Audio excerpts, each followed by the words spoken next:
Everyone, स्वागत है आप सबका learning with Gautam YouTube channel में। तो आज के इस वीडियो में हम करने वाले हैं क्लास 12th म्यूजिक के यानी कि संगीत के टॉप 10 सब्जेक्टिव क्वेश्चन आंसर को, जिसमें कि हम लघु उत्तरीय प्रश्न और दीर्घ उत्तरीय प्रश्न दोनों प्रश्नों को आज के इस वीडियो में करेंगे, जो कि आपके आने वाले बोर्ड एग्जाम के लिए काफी ज्यादा इंपॉर्टेंट प्रश्न रहने वाला है। तो आप लोग वीडियो को अच्छे से ध्यानपूर्वक और लास्ट तक जरूर देखिएगा। तो चलिए शुरू करते हैं फर्स्ट क्वेश्चन से। तो पहला क्वेश्चन है हमारा कि सुशील वाद्य की परिभाषा दे। सुशील वाद्य जो होता है वो क्या होता है, उसकी परिभाषा देना है। तो वह वाद्य यंत्र जिसे कि फूंक कर बजाया जाता है उसे हम सुशील वाद्य यंत्र कहते हैं, या फिर वही सुशील वाद्य यंत्र कहलाता है। जैसे कि बांसुरी या मुरली को क्या करते हैं, तो उसे हम फूंक कर बजाते हैं। और ऐसा वाद्य यंत्र जिसे कि हम फूंक कर बजाते हैं वही क्या कहलाता है, वही सुशील वाद्य यंत्र कहलाता है। समझ गए, जैसे कि बांसुरी या फिर मुरली। अब अगला क्वेश्चन है हमारा कि ध्वनि किसे कहते हैं। ध्वनि मतलब होता है आवाज। आवाज कहते किसे हैं, तो जो कुछ भी हम सुनते हैं वे सभी क्या कहलाते हैं, तो वो सभी ध्वनियाँ कहलाती है। चाहे वह किसी गायक की आवाज हो या किसी यंत्र की आवाज हो। जैसे आप गाना सुनते हैं तो आवाज आया ना, जैसे हम अभी आपको पढ़ा रहे हैं, हम आपको बोल रहे हैं, तो यह भी आवाज आपके कान में गया होगा, तो ये भी क्या हुआ, ये सब ध्वनि हुआ। या फिर किसी के यंत्र की आवाज, जैसे कूलर का आवाज हुआ, एसी का आवाज हुआ, पंखा का आवाज हुआ, मोटर का आवाज हुआ,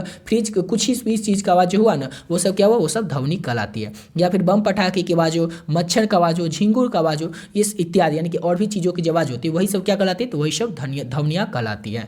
कुछ ध्वनियाँ मधुर होती है तो कुछ कर्कश होती है। कुछ आवाज क्या होते हैं, मधुर होता है, कुछ कर्कश होता है। कैसे, तो देखिए कोई सिंगर गाता है तो एकदम मधुर आपको लगता है, अच्छा लगता है, आप लोग और सुनना उसको चाहते हैं। और कोई ऐसा आवाज जैसे मच्छर का आवाज हो, वो आपके कान में वैसे गुनगुन गुनगुन करेगा तो आपको आवाज कर्कश लगेगा। तो कुछ आवाज क्या होती है, तो कुछ आवाज मधुर होती है और कुछ कर्कश होती है। संगीत में मधुर ध्वनि का ही प्रयोग किया जाता है। संगीत में जिस मधुर ध्वनि का प्रयोग किया जाता है, यानी कि कर्कश आवाज का प्रयोग किया ही नहीं जाता है। आपको पता ही होगा, कर्कश रहेगा तो हम सुनेंगे नहीं, इसलिए संगीत में क्या मधुर ध्वनि का ही प्रयोग किया जाता है। और मधुर ध्वनि जो होता है उसे हम नाद कहलाता है। यानी कि संगीत में जो मधुर ध्वनि होता है वही क्या कहलाता है, तो वही नाद कहलाता है। सिंपल सा क्वेश्चन था और सिंपल में आपको बताएं। अब देखिए इसका पीडीएफ आप लोग ले लीजिएगा, नीचे डिस्क्रिप्शन बॉक्स में आप लोग को व्हाट्सएप ग्रुप का लिंक मिलेगा, वहां से आप लोग व्हाट्सएप ग्रुप में ज्वाइन होकर इसका पीडीएफ ले लीजिएगा। समझ गए, और इसको बार बार रिवीजन करते रहिएगा। क्यों रिवीजन करना है, क्योंकि अभी हम आपको समझा दिए और आप लोग समझ गए, लेकिन इसको भूल जाइएगा। क्यों भूल जाएगा, क्योंकि अगर आप लोग इसको रटते हैं तो आपको वैसे ही भूल जाएगा, इसलिए आपको पहले बोल देते इसको रटना नहीं है। अभी आप लोगों को समझा दिए, आप लोग समझ गए कि आवाज होता है क्या, जो कुछ भी हमारे कान में पड़ता है, किसी चीज का आवाज होता है वो क्या कहलाता है, वो ध्वनि कहलाता है। और संगीत में जो किस चीज का प्रयोग किया जाता है, तो मधुर ध्वनि का ही प्रयोग किया जाता है, कर्कश ध्वनि का प्रयोग नहीं किया जाता है। और मधुर ध्वनि नाद कहलाता है। इतना आप लोग समझ गए,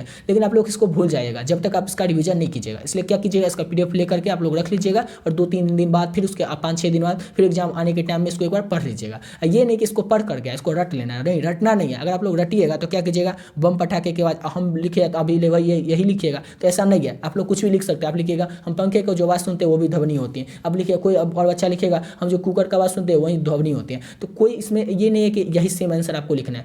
आंसर सिर्फ आपको समझना है और आपको अपने मन से बना करके आपको आंसर लिखना है। समझ गए ना, ये नहीं कि सेम आंसर यही लिख दीजिएगा। समझ गए, और इसका पीडीएफ आप लोगों को नीचे डिस्क्रिप्शन बॉक्स में व्हाट्सएप ग्रुप ज्वाइन जैसे कीजिएगा तो इसका पीडीएफ भी आपको मिल जाएगा। अब अगला क्वेश्चन करते हैं। तो नेक्स्ट क्वेश्चन है हमारा, अगला क्वेश्चन है 3 नंबर। उस्ताद अब्दुल करीम खां के योगदान के बारे में लिखे। उस्ताद अब्दुल करीम खां कौन थे, क्या थे, उनके योगदान के बारे में आपको बताना है। तो उस्ताद अब्दुल करीम खां जो थे ये 20वीं सदी के थे। समझ गए, इतना तो समझ गए। उस्ताद अब्दुल करीम खां जो थे ये 20वीं सदी के थे और किराना शैली के सर्वाधिक यानी सबसे ज़्यादा महत्वपूर्ण भारतीय संगीतज्ञ थे। इन्हें किराना घराने का वास्तविक संस्थापक भी माना जाता है। आपसे एग्जाम में ऑब्जेक्टिव क्वेश्चन में पूछा जाता है कि किराना घराने का वास्तविक संस्थापक किन्हें माना जाता है, तो उस्ताद अब्दुल करीम खां को। और उस्ताद अब्दुल करीम खां जो थे कर्नाटक संगीत शैली में परंपरागत थे, यानी कि बहुत अच्छे थे कर्नाटक संगीत शैली में उस्ताद अब्दुल करीम खां। और इनका मैसूर दरबार से भी गाढ़ा संबंध रहा था उस्ताद अब्दुल करीम खां का। सिंपल सा क्वेश्चन था कि उस्ताद अब्दुल करीम खां जो थे इनके योगदान के बारे में लिखे या फिर इनके बारे में लिखे। उस्ताद अब्दुल करीम खां जो थे वो सिंपल सा वे में आपको याद रखना है कि वो 20वीं सदी के थे और ये किराना शैली के सर्वाधिक यानी सबसे ज़्यादा महत्वपूर्ण भारतीय संगीतज्ञ थे। यानी किराना घराने के 20वीं सदी के सबसे ज़्यादा महत्वपूर्ण भारतीय संगीतज्ञ कौन थे, तो उस्ताद अब्दुल करीम खां थे। और इन्हें किराना घराना का वास्तविक संस्थापक भी कहा जाता है। और उस्ताद अब्दुल करीम खां जो थे एक कर्नाटक संगीत शैली में परंपरागत थे, यानी कि बहुत अच्छे थे और इनका मैसूर दरबार से भी गहरा संबंध रहा था। सिंपल सा क्वेश्चन था और सिंपल वे में आपको अपनी भाषा में बता रहे ताकि आपको अच्छे से समझ में आए, कोई कंफ्यूजन नहीं रहे। किताबी भाषा में आपको नहीं बता रहे, सिंपल सा वे में आपको आंसर बता रहे। इसका पीडीएफ लेकर आप लोग सिर्फ रिवीजन करना रहेगा, याद करने की झंझट खत्म। सिर्फ उसको एक बार रिवीजन कीजिए, एक बार पढ़ लीजिए, आपको समझ में आ जाएगा। अब अगला क्वेश्चन करते हैं। तो नेक्स्ट क्वेश्चन है हमारा कि सप्तक किसे कहते हैं। सप्तक सप्तक का क्या मतलब होता है? सप्तक का मतलब होता है सात, यानी कि सप्तक का अर्थ होता है सात, क्योंकि यह स्थान पर सात शुद्ध स्वर का निवास करते हैं, अतः इसका नाम हो जाता है सप्तक। सप्तक किसे कहते हैं? तो सप्तक मतलब होता है सात, क्योंकि इस स्थान पर सात शुद्ध स्वर निवास करते हैं, इसीलिए इसका नाम हो जाता है सप्तक। समझ गए? और देखिए आप लोग के लिए जो पीडीएफ है वो तैयार कर दिए। आप लोग कई सारे बच्चे आप लोगों से बोल रहे थे कि उनको पीडीएफ चाहिए, तो देखिए 10 पीडीएफ जो है 10 सब्जेक्ट का पीडीएफ वो तैयार हो चुका है। आपका इस 10 में से कोई 5 सब्जेक्ट हो सकता है, जैसे 5 सब्जेक्ट आपका हिंदी हो सकता है, history, political science, English, geography, music, home science, psychology, sociology और इकोनॉमिक्स। इसी 10 में से कोई आपका 5 सब्जेक्ट हो सकता है। तो इस 5 सब्जेक्ट का आप लोग पीडीएफ ले सकते हैं। पीडीएफ में आपको ऑब्जेक्टिव और सब्जेक्टिव दोनों मिलेगा। जैसे हर एक सब्जेक्ट का आप लोग देख सकते हैं कि हिंदी में जैसे आपको 650 ऑब्जेक्टिव मिलेगा, लघु उत्तरीय, दीर्घ उत्तरीय और 100% व्याख्या वाला क्वेश्चन मिला करके 100 क्वेश्चन सब्जेक्टिव रहेगा। हिस्ट्री का लीजिएगा तो 650 क्वेश्चन रहेगा ऑब्जेक्टिव, और लघु उत्तरीय और दीर्घ उत्तरीय प्रश्न 100 रहेगा। म्यूजिक आप लेना चाहते हैं तो 500 क्वेश्चन इसमें म्यूजिक का मिलेगा, और लघु उत्तरीय और दीर्घ उत्तरीय प्रश्न जो रहेंगे वो 75 मिलेंगे। इस तरह से आप लोग कोई भी 5 सब्जेक्ट का पीडीएफ ले सकते हैं। आप पूछिएगा पीडीएफ का प्राइस कितना है, ये तो बहुत ज़्यादा हुआ, तो नहीं, पीडीएफ का जो प्राइस है वो सिर्फ और सिर्फ 25 रुपये। अब आप में से कई सारे बच्चे मुझे मैसेज भी किए थे कि 25 रुपये है तो कहीं फ्रॉड तो नहीं हो जाएगा, 25 रुपये में क्या मिल जाएगा, क्यों दे रहे हैं? तो इसका वजह ये है कि 25 रुपये इस पीडीएफ का प्राइस इसलिए है ताकि हर एक बच्चा इस पीडीएफ को अफोर्ड कर सके। किसी बच्चे के पास कोई एक्सक्यूज नहीं रहे कि वो पीडीएफ नहीं ले सकता है क्योंकि उसके पास पैसा नहीं था, इसलिए सिर्फ और सिर्फ इस पीडीएफ का दाम 25 रुपये रखें। सेकंड थॉट आपके मन में ये आएगा कि 25 रुपये जब रखेंगे तो फ्री में ही दे देते, तो फ्री में इसलिए नहीं दे सकते कि जो पीडीएफ बनवाए हैं तो उसके लिए तो टाइपिंग किसी से करवाएंगे, तो टाइपिंग जो करवाएं जिससे उसको भी तो कुछ देना पड़ेगा। इसके लिए इस पीडीएफ का जो प्राइस है वो सिर्फ और सिर्फ 25 रुपये रखें, ताकि आप लोग सभी बच्चे इसको अफोर्ड कर सके और सभी बच्चे इसको ले सके और अच्छे से अच्छे नंबर ला सके। और पीडीएफ लेना किस तरह से, तो ये देखिए इस नंबर पे आप लोगों को मैसेज करना है 7903820891 में। इसी नंबर पर आप लोग क्या कीजिएगा, फोन पे, गूगल पे, पेटीएम कुछ भी कर सकते हैं, वो आप लोग जानते हैं किस तरह से करना है। फोन पे, गूगल पे, पेटीएम कुछ भी कर दीजिएगा। जैसे ये नंबर डालिएगा नाम आ जाएगा गौतम कुमार, उस नंबर पर आप लोग सिर्फ और सिर्फ 25 रुपये दे दीजिएगा, उस पेटीएम कर दीजिएगा, फोन पे या गूगल पे कुछ भी कर दीजिएगा, और उसका स्क्रीनशॉट लेकर के ना आपको इसी नंबर पर व्हाट्सएप भी है, इस व्हाट्सएप नंबर पर आप लोग को स्क्रीनशॉट भेज देना है। जैसे स्क्रीनशॉट भेजिएगा हम आपको खुद पूछ लेंगे, आप खुद बता दीजिएगा कि आपका वो सब्जेक्ट कौन कौन सा है। जो भी आपका 5 सब्जेक्ट हो उस 5 सब्जेक्ट का ऑब्जेक्टिव और सब्जेक्टिव दोनों पीडीएफ मिल जाएगा, चाहे आपका कोई भी सब्जेक्ट हो। देख सकते हैं इसमें सब्जेक्ट का नंबर दिया हुआ, कौन कौन सा सब्जेक्ट आपको हो सकता है, कुछ भी हो सकता है, आपका इंग्लिश, हिंदी कुछ भी हो सकता है। एक और चीज़ आपके मन में आया होगा कि इंग्लिश में 450 है, हिंदी में 650 है और होम साइंस में 700 क्यों? तो वो इसलिए है कि हम ये नहीं देखें कि इसमें सब इंपॉर्टेंट इतना ही रखेंगे या फिर इतना क्वेश्चन पूरा दें या इतना क्वेश्चन कम कर दें। हम ये देखें कि कितना इंपॉर्टेंट बन सकता है। हम ऐसा देखें ही नहीं, ये मन में कभी रखे ही नहीं कि क्वेश्चन हमको इतना पुराना है या इतना ही पुराना है। हम सिर्फ इंपॉर्टेंट हर एक टॉपिक से, हर एक टॉपिक आपका जो सिलेबस का टॉपिक है उस टॉपिक का हर एक टॉपिक का इंपॉर्टेंट क्वेश्चन नोट करते चल गए, और जितना क्वेश्चन हुआ है वो सबको ऐड कर दिए। जैसे आप लोग हिस्ट्री में देखते होंगे कि 1857 का जो क्रांति होता है ना, उसी से हर एक बार क्वेश्चन रहता है, 3-4 क्वेश्चन रहते हैं। तो इससे क्या होता है, हिस्ट्री में फिक्स टॉपिक हो गया, 1857 की क्रांति से फिक्स हो गया कि इससे क्वेश्चन आएगा। अब होम साइंस में क्या हो जाता है, होम साइंस में अलग अलग टॉपिक से अलग अलग टाइप के क्वेश्चन आते हैं, तो जो भी क्वेश्चन इंपॉर्टेंट है सब क्वेश्चन बनाए, इसलिए इसमें 700 हो गया, इसमें 650 हो गया। अब इंग्लिश में क्या होता है, फिक्स रहता है कि इस टॉपिक से इतना क्वेश्चन आएगा, तो 450 ही क्वेश्चन इसमें हुआ। म्यूजिक में 500 ही क्वेश्चन हुआ। इस तरह से हर एक चैप्टर, हर एक सब्जेक्ट है ना अलग अलग क्वेश्चन है। तो आप लोग इसमें नंबर देख सकते हैं किस सब्जेक्ट में लीजिएगा तो कितना आपको क्वेश्चन रहेगा। जैसे सोशियोलॉजी में 600 मिलेगा, इकोनॉमिक्स में 400 मिलेगा, इंग्लिश में 450 मिलेगा, ज्योग्राफी में 500 मिलेगा। तो ये इसलिए है क्योंकि जिस भी सब्जेक्ट से जितना क्वेश्चन बन सकता था इंपॉर्टेंट सब आपको बना के देंगे। ऐसा नहीं कि हम कुछ भी क्वेश्चन ऐड कर दें, जितना भी क्वेश्चन उसमें दिए सभी क्वेश्चन सिलेक्टेड और इंपॉर्टेंट है आपके आने वाले बोर्ड एग्जाम के लिए। तो आप लोग उसको पीडीएफ को ले सकते हैं, समझ गए ना। और 25 रुपये प्राइस इसलिए ताकि किसी बच्चे के पास कोई ऐसा एक्सक्यूज नहीं रहे कि सर हम तो ले ही नहीं सकते, मेरे पास तो है ही नहीं पैसा, इसलिए सिर्फ और सिर्फ 25 रुपये, ताकि हर एक बच्चा इसको ले सके, हर एक बच्चा इसको अफोर्ड कर सके और हर एक बच्चा अच्छे नंबर ला सके। इसमें ऐसा कोई नहीं हो कि कोई गरीब है तो ले सकता है, अमीर है तो नहीं ले सकता, हर एक बच्चा इसको ले सकता है, समझ गया। लेना किस तरह से वो आपको बता दिए, इस नंबर पर आप लोग को स्क्रीनशॉट भेज करके ले लीजिएगा, समझ गए। अब अगला क्वेश्चन करते हैं।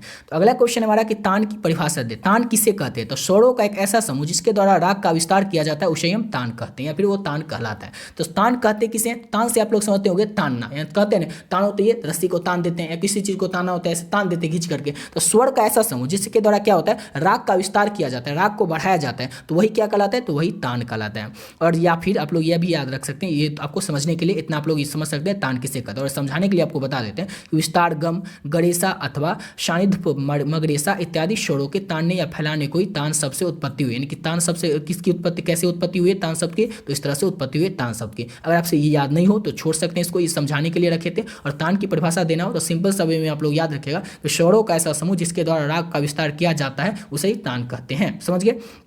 अब अगर आपसे अगर ये क्वेश्चन लघु उत्तरीय प्रश्न पूछेगा तो सिर्फ इतना ही पूछेगा कि तान किसे कहते हैं, तो आपको बता दिए। लेकिन अब दीर्घ उत्तरीय प्रश्न पूछेगा 5 नंबर में, तो ये भी पूछेगा कि तान के कितने प्रकार होते हैं। तो ये भी याद रखिएगा कि तान के कितने प्रकार होते हैं। तो शुद्ध तान होता है, कुट तान होता है, मिश्रित तान होता है, खटके तान होता है, झटके तान होता है, वक्र तान होता है, अचरक तान होता है, श्लोक तान होता है, लट तान होता है, सपाट तान होता है। यानी ये 10 तान के प्रकार है, इस 10 को आप लोग अच्छे से याद रखिएगा। समझ गए। अब इसमें क्या होगा, जैसे तान किसे कहते हैं वो तो हम समझ लिए और याद रखें, लेकिन जो प्रकार है इसको तो नाम है, तो इसको तो रटना पड़ेगा। तो ये इसको आप लोग रट सकते हैं, मतलब रटना भी उस चीज़ को जिसे हमें रटने की जरूरत है, मतलब इसको तो रटना ही पड़ेगा, तो समझने की बात नहीं है। नहीं, इसका किसी का नाम है, जैसे मेरा नाम गौतम है, तो मेरा नाम रटना थोड़ी पड़ेगा, इसको समझना थोड़ी पड़ेगा, इसको तो याद रखना पड़ेगा ना। वैसे इसको याद रखना पड़ेगा। और जैसे तान किसे कहते हैं तो उस सबको क्या करना पड़ेगा, उस सबको समझना पड़ेगा। और इसको रटना हो या समझना, उसके लिए आपको PDF मिल ही जाएगा। इस PDF लेकर के आप लोग इसको बार बार रिवीजन करते रहे। रिवीजन कैसे होता है, रिवीजन में ये नहीं होता है कि हमको याद है कि नहीं याद है ये देखना है। रिवीजन का मतलब होता है कि आपको देख करके एक बार पढ़ना है, समझना है, समझ गए, इसी को कहते हैं रिवीजन।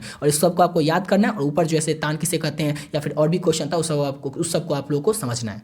अगला क्वेश्चन करते हैं। नेक्स्ट क्वेश्चन हमारा, उस्ताद बड़े गुलाम अली खां के बारे में लिखिए। क्वेश्चन मोस्ट इंपॉर्टेंट क्वेश्चन है, आपके एग्जाम में लघु उत्तरीय प्रश्न में पूछा जाएगा। उस्ताद बड़े गुलाम अली खां कौन थे, क्या थे, उनके बारे में लिखिए। तो उस्ताद बड़े गुलाम अली खां जो थे, इनका जन्म हुआ था पाकिस्तान के पंजाब के मशहूर शहर लाहौर के पास। आप लोग जानते होंगे पंजाब में एक शहर है लाहौर। जैसे ये लाहौर तो या पाकिस्तान जो थे भारत का पहले अंग था, लेकिन अब तो पाकिस्तान का अंग हो गया। तो पाकिस्तान का जो मशहूर शहर है लाहौर, वहाँ पर जन्म हुआ था उस्ताद बड़े गुलाम अली खां का। अब इनका जन्म कब हुआ था और किस गाँव में हुआ था, तो गाँव का नाम है कैसूर। कैसूर गाँव में 2 अप्रैल 1902 को इनका जन्म हुआ था उस्ताद बड़े गुलाम अली खां को। और इनको जो संगीत के बारे में ज्ञान मिला था वो उनको विरासत में मिला था। विरासत में कैसे मिलता है, तो होता है ना कि किसी को कोई चीज़ विरासत में मिले, यानी कि उसके बाबा दादा पूर्वज जो उनके थे वो वही काम करते थे। तो संगीत का काम इनके जो चाचा थे या फिर इनके पापा थे वो ये सब काम करते थे। कौन, तो उस्ताद बड़ी गुलाम अली खां के पूर्वज। तो उनको क्या थे, कैसे थे, वो आपको बता देते हैं। तो उनके जो पिता थे, उस्ताद बड़े गुलाम अली खां के जो पिता थे अली बख्श, उनका नाम था अली बख्श। अली बख्श जो थे ये प्रसिद्ध सारगी वादक थे और गायक थे। तो इनको यहीं से मिल गया थोड़ा पूर्वज के बाद से विरासत में संगीत के बारे में ज्ञान। उसके बाद क्या हुआ कि इनके जो पूर्व पिता थे अली बख्श, उन्होंने क्या होते वो प्रसिद्ध सारगी वादक और गायक थे। उन्होंने संगीत का जो औपचारिक परीक्षण लिया था इनके पिता, वो अपने चाचा काले खां से लिया था, जो प्रसिद्ध गायक और संगीतज्ञ थे। यानी कि इनके पिता के जो चाचा थे वो भी प्रसिद्ध गायक और संगीतज्ञ थे, इनके पिता भी सारगी वादक और गायक थे। तो इनको ये सब संगीत के बारे में जानकारी कहाँ से मिला, तो इनको विरासत से मिला था। समझ गए। तो इतना आप लोग याद रखिएगा। और इनका जन्म कब हुआ था और किस गांव में हुआ था और ये कहाँ के रहने वाले थे, ये सब आप लोग अच्छे से याद रखिएगा। ये था उस्ताद बड़ी गुलाम अली खां के बारे में परिचय। ये क्वेश्चन आपके एग्जाम में 5 नंबर में पूछेगा, दीर्घ उत्तरीय प्रश्न में पूछेगा। इसको अच्छे से याद रखिएगा, बार बार रिवीजन करते रहिएगा।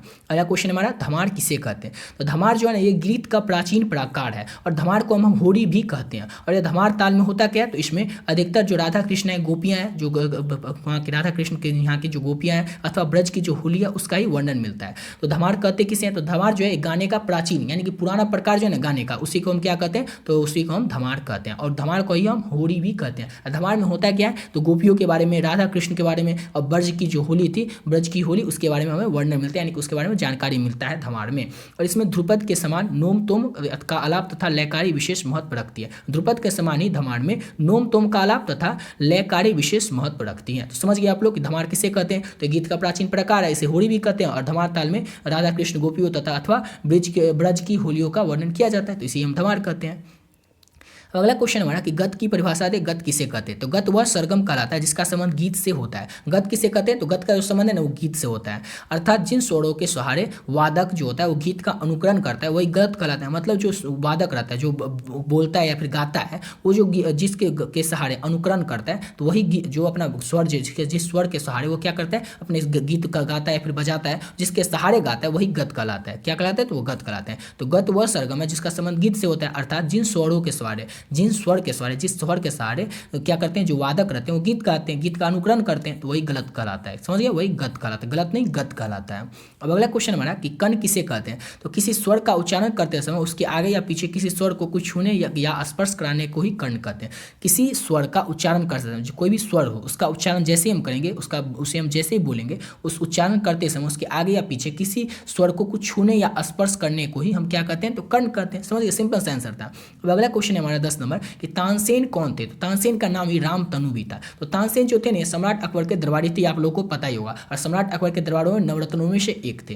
तानसेन या रामतनु जो थे हिंदुस्तानी शास्त्रीय संगीत के एक महान ज्ञाता थे। याद रखिएगा, तानसेन जो थे ना, या उनका नाम रामतनु भी था। ये तानसेन हिंदुस्तानी शास्त्रीय संगीत के एक महान ज्ञाता थे, यानी महान जानकार थे हिंदुस्तानी शास्त्रीय संगीत के। और अकबर के दरबार में नवरत्न थे, और अकबर के दरबार में जो नवरत्नों थे उसमें से एक थे। याद रखिएगा, अकबर के दरबार में ना नवरत्न रहते थे, और उस नवरत्न में से एक कौन थे, तो तानसेन भी थे। समझ गए। नवरत्न किसे कहते हैं, तो नवरत्न उसे कहते हैं जो कि बहुत ही ज्यादा नौ आदमी थे अकबर के दरबार में, जो कि बहुत ही ज्यादा अलग अलग क्षेत्र में जानकारी रखते थे। जैसे अकबर जो थे वो क्या करते थे, ये जो थे तानसेन ये क्या करते थे, ये प्रसिद्ध गायक थे, गाना के बारे में अच्छी जानकारी थी इनको, बीरबल थे, बहुत दिमाग से तेज थे। इस तरह से अलग अलग व्यक्ति थे। समझ गए ना। तो उन्हीं को कहा जाता था अकबर के दरबार में नवरत्न, और नवरत्नों में से एक कौन थे, तो तानसेन थे। और तानसेन जो थे हिंदुस्तानी शास्त्रीय संगीत के एक महान ज्ञाता थे। तो 10 क्वेश्चन आप लोग अच्छे से समझ गए होंगे, और पीडीएफ के बारे में आप लोगों को बता दिए कि पीडीएफ किस तरह से लेना है। इसमें हर एक सब्जेक्ट का आप लोगों को पीडीएफ मिलेगा, वो भी बता दिए। और पीडीएफ का प्राइस सिर्फ 25 रुपये है, ताकि कोई बच्चे के पास कोई एक्सक्यूज नहीं रहे कि हम नहीं ले सकते क्योंकि इसका दाम ज़्यादा है, इसलिए सिर्फ और सिर्फ 25 रुपये। इसमें कोई फ्रॉड नहीं है, कुछ भी नहीं है। आप लोग जैसे ही इसका पेमेंट करके स्क्रीनशॉट भेजिएगा आप लोग को मिल जाएगा। समझ गए ना। बहुत सारे बच्चे मैसेज कर रहे थे, सर ये फ्रॉड तो नहीं होगा मेरे साथ, पीडीएफ स्क्रीनशॉट भेज देंगे नहीं मिलेगा, तो ऐसा कुछ नहीं, हम आपको ऐसा थोड़ी होगा कि नहीं भेजेंगे। और इसका वीडियो का डिटेल में बता चुके हैं पहले ही आप लोगों को कि किस तरह से पीडीएफ मिलेगा, पीडीएफ में क्या क्या रहेगा, क्वेश्चन किस तरह से आएंगे। उस वीडियो का लिंक भी आप लोग पहले देख सकते हैं। पीडीएफ लेने से पहले अगर चाहें तो उस वीडियो का लिंक आपको डिस्क्रिप्शन बॉक्स में मिल जाएगा, या फिर चैनल के होम पेज पर जाकर भी उस वीडियो को देख सकते हैं कि पीडीएफ आप लोगों को किस तरह से मिलेगा, उस पीडीएफ में क्या क्या रहेगा, सब डिटेल में बताएं। समझ गए। पीडीएफ सिर्फ 25 रुपये तो ही है, कोई थोड़ी ज़्यादा है, आप लोग ले सकते हैं। समझ गए ना। इस नंबर पर मैसेज करके आप लोग ले लीजिएगा। आशा करता हूँ आप लोग को वीडियो अच्छा लगा हुआ। तो मिलते हैं नेक्स्ट वीडियो में नए वीडियो के साथ।